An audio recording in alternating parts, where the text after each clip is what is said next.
With anesthesia, people are given medicine that helps make them comfortable during medical procedures. And the medicine can numb a small area, like a knee, numb a whole section of the body, like everything below the waist, or it can put someone anywhere from a light sleep into a deep sleep. And it is the job of your care team to help manage your pain and keep you safe during and after your procedure. The kind of anesthesia you will have will depend on a few things like the kind of procedure you are having, your health condition, what your doctors think is best, and when possible, your choice. Sometime before your procedure, your care team will ask about your overall health and health history so they can plan your anesthesia. And depending on what they learn, they may want to run a few tests, like a blood test. They will want to know if you have any conditions like high blood pressure, heart disease, lung, liver or kidney disease, or GERD. If you are allergic to any medicines, foods, or materials like latex. Or if you had any surgeries in the past, or if you have a medical device like a pacemaker. They will need to know if there is a chance you may be pregnant, if you snore, or if you have trouble breathing when you lie down.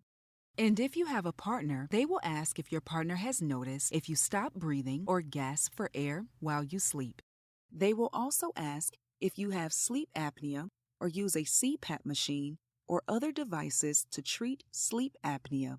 If you have a CPAP device, it's extremely important to follow your doctor's instructions about using it in the days before and after your procedure.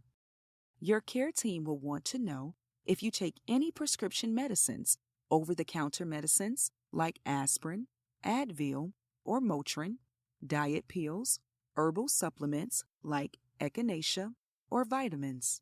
Even if it's natural or you buy it in a grocery store, some supplements and other medicines can cause problems when taken with some of the anesthesia medicines. And if you smoke cigarettes, use street drugs, or drink more than 2 drinks a day, let your care team know, because your body may respond differently to the anesthesia with these in your system as well. They will also need to know if you or anyone in your family ever had a bad reaction to anesthesia. If you have, it does not mean you will have a reaction this time. Your reaction depends on many things, like what kind of surgery you are having and what type of medicine your doctor will use. They will also ask if you have any loose or damaged teeth, dental work, like caps or dentures, or even a tongue piercing. Loose or bulky things in your mouth can be unsafe and cause breathing problems. And around your procedure date, if you have a cold or a sinus infection that is not getting better, let them know. They may need to reschedule for your safety. Okay, on to the night before the procedure. You will probably get a list of instructions telling you what to do, but I will mention one very important thing here. Find out when you need to stop eating or drinking before your procedure. If there is food in your stomach and you throw up during the procedure, it can be very dangerous. Now, on the morning of the procedure, your doctor may have you take some or all of your regular medicines, and you may need to take them with just a sip of water. And whenever any kind of anesthesia is used, your care team will be there throughout the procedure to make sure your body is responding safely. So before the procedure begins, EKG pads will be put on your chest so they can monitor your heart, and you will have a blood pressure cuff on your arm and a monitor on your finger that measures the oxygen in your blood. Would you like to take any notes? Okay, let's move on. General anesthesia is used if you need to be still and completely asleep during the procedure. And for some people, the idea of being put under is scarier than the procedure itself. But as with all types of anesthesia, your care team will monitor you very closely during and after the procedure.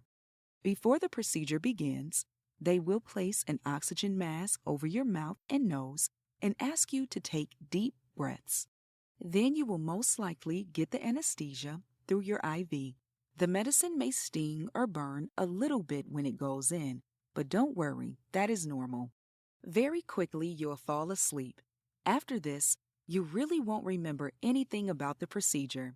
Once you are asleep, a tube may be placed in the back of your throat or down your windpipe to help you breathe. This breathing tube is connected to a machine that pumps out oxygen. And to keep you comfortable, asleep, and relaxed, you may also get some anesthesia gas this way too. Your throat may feel sore when you wake up. You may even lose your voice or sound hoarse for a day or two. Again, during your procedure, your care team will watch you carefully. They can also adjust your medicine for your comfort and safety. And depending on your case, you may also get some local or regional anesthesia to numb the area where your surgeon operated. This can happen while you are still asleep or after you wake up. Local and regional anesthesia are used when a part of your body needs to be numbed so you do not feel any pain. Local anesthesia is usually given as a shot to numb a small area, like the knee. But there are also numbing creams and sprays. For example, a spray may be used to numb an area like the throat. By itself, local anesthesia will not make you sleepy. If a larger area needs to be numbed, you may have regional anesthesia. You may also hear this called a block. Regional anesthesia can be used to block feeling in a specific part of your body, like one of your arms or legs. For instance, if you are having an operation on your shoulder, numbing medicine can be delivered around the nerves in your shoulder to block feeling to the area. Before the medicine goes in, your care team may do an ultrasound to find the nerve, or they may test the nerves in the area to find just the right spot. You might feel your muscles move or twitch as this is done.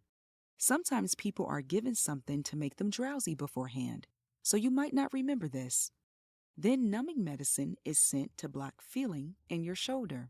Regional anesthesia can also be used after a procedure to help manage pain. Now, if your doctors want to block feeling around your chest, belly, back, or legs, medicine is delivered to an area around your spinal cord through an epidural or a spinal block. With an epidural, you either roll on your side or you sit on the edge of the bed. Then the doctor will numb a spot on your back.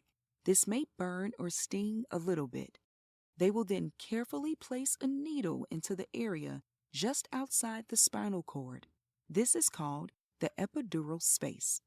Then a tiny tube is put in and taped in place. This is so the medicine can be delivered as often as needed. The medicine is delivered to nerves in the spinal cord, making the middle or lower part of your body feel heavy, warm, and numb. The tube may stay in to help keep you comfortable for a few days after the procedure. With a spinal block, a shot of anesthesia is placed in the sac of fluid around the spinal cord instead of in the epidural space. And this numbs everything from just above the waist down to your toes. Sometimes people get other medicines along with a spinal or epidural. These can make you drowsy or put you into a light or deep sleep called sedation. Other times, people with an epidural will also get a type of anesthesia called general anesthesia. Sedation is used to put you into a relaxed and drowsy state, but it may not completely put you into a deep sleep. The medicine can be given by mouth, like a pill, or through an IV. People say it is sort of like how it feels to come in and out of a drowsy sleep, and it may be used if you need to follow instructions or answer questions during the procedure. But afterward, you probably won't remember much about the procedure, if anything at all. And even though you may get some oxygen through a mask, with sedation, most people breathe on their own. At this point, Do you want to make any notes? Okay, let's move on. The benefit of anesthesia is that it will help manage your pain during your procedure. But with any kind of anesthesia, there are some risks. Thankfully, these problems do not happen often, but knowing the risk can help you discuss any benefits and drawbacks with your doctor. And while I will go over 7 risks of anesthesia here, there are some very unusual risks that will not be covered, and I will not cover the risks of your procedure. So please do not consider this list complete. Okay, let's begin. If any kind of breathing tube is used, there is a risk your mouth, throat, vocal cords, or teeth may be injured. Would you like more information about this risk? If a breathing tube is used during your procedure, your care team will take great care when placing and removing this tube. But if you have loose teeth, bridges, dentures, or tongue piercings, please let them know about these before your procedure. Anything that makes it harder for your doctors to see your vocal cords clearly can make it harder to place or remove the breathing tube and can increase the risk of injury. This includes people with a small mouth or jaw, large front teeth, an infection in their mouth or throat, and people who are very overweight. There is a risk of nerve injury. This may cause temporary or permanent problems like pain or numbness. During your procedure, your team will take great care to position you safely, and they may use special padding to protect certain nerves like the one at your elbow. But even though care will be taken, if nerves are pinched, stretched, or if there is any pressure on them, it can cause numbness, weakness, or pain. These feelings can last a few days, months, or years after the procedure, and sometimes they are permanent and do not go away. If you need to be in the same position for a long period of time, this can increase the risk of nerve injuries. But sometimes nerve injuries can happen for unknown reasons. If you have weakness, pain, or numbness in any part of your body before surgery, please let your care team know. With general anesthesia, there is a risk of an eye injury during or after the procedure. The colored part of your eye is called the iris, and in front of the iris is the cornea. It is the clear outer layer of your eye. In order to protect your eyes, your care team may tape them shut during the procedure, but it is still possible to get a scratch on the cornea, especially if you rub your eyes before you are fully awake.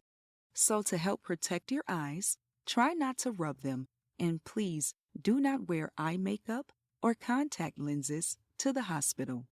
Any minor scratches on the cornea usually heal quickly and can be treated with antibiotic drops. A deep scratch is rare, and treatment would be needed for this. There is a risk of bad or allergic reactions to the anesthesia, medicines, or materials that are used. Some people may have bad reactions to anesthesia. For example, they may feel sick to their stomach or throw up after their procedure. But an allergic reaction happens when your body tries to get rid of something it does not want, and it is your body's response that can be serious. Signs can include dizziness, swelling, a rash, low blood pressure, or trouble breathing. Your healthcare team is trained and ready to respond to allergic reactions, but in rare cases, people can die. With any kind of epidural or spinal block, there is a risk of a spinal headache after the procedure. With an epidural or spinal block, the small needle that is used to put medicine near the spinal cord makes a tiny hole in the sac around the spinal cord. Most of the time, this little hole seals itself off right away, but if it does not, some of the fluid inside the sac can slowly leak out. This can cause spinal headaches. With these, People usually have relief when they lie down and feel worse when they stand up. Most spinal headaches go away by themselves within a few days. If needed, a small amount of your own blood can be used to seal the leak. This is known as a blood patch. For many patients, this brings relief right away. Although it's extremely unlikely, there is a risk you may become aware of your surroundings while under general anesthesia. While under general anesthesia, a small number of patients have experienced what's known as anesthesia awareness. They may have a hazy memory of being in the operating room or may have heard voices. Some say they had a feeling of pressure and, very rarely, have felt pain, but this is extremely rare. Your care teams are trained to watch you closely for any signs of awareness and will do everything they can to prevent it. People who use street drugs or who are treated for chronic pain with opioids may be at a higher risk, so please discuss this with your care team. There is a risk of a stroke, heart attack, or death. How your body handles surgery depends on many things: age, illnesses, heart conditions, past strokes, and other things like being very overweight may make it harder to perform surgery successfully. It is possible you could have a stroke or heart attack during surgery or as you recover. Although the risk of death is small, you may die during surgery or the recovery period from any of the risks I mentioned earlier or for other reasons. At this point, do you want to make any notes? Okay, let's move on. If you have any kind of sedation, you will likely feel groggy and a little out of it as you wake up. Your care team will watch you closely as the anesthesia wears off, so you will still be hooked up to some monitors and your IV line for medicine and fluids. Anesthesia can cause a few common side effects in people of all ages, and these include feeling sick to your stomach, throwing up, a sore throat, shaking or chills, and dizziness. And some people also have trouble urinating for a few hours until the anesthesia wears off. If you feel uncomfortable at all, please let your care team know so they can help you manage your pain. On that note, do not try to get out of bed by yourself. Ask someone to help you get out of bed so you do not fall. You may also get an incentive spirometer.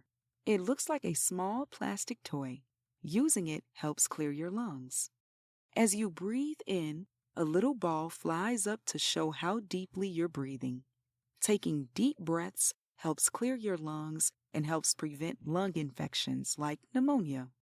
Now, sometimes your doctor may need to talk with you to give you important information shortly after your procedure. You may still feel kind of drowsy, so it is a good idea to have a family member or a friend there with you. They can take notes or help ask questions. But be sure to introduce this person to your care team ahead of time so they know it is okay to share your health information with them. Also, ask your doctor when you can expect to leave the hospital or surgery center after your procedure. And when it is time for you to leave, make sure you have a ride home. Even if you think the anesthesia has worn off, it is just not safe to drive yourself, and you may not be allowed to take a cab, bus, or ride share alone. So check with your doctor to see what arrangements you need to make. And as always, if you have any questions for your care team, please ask. Because the more you know, the more in control you will feel.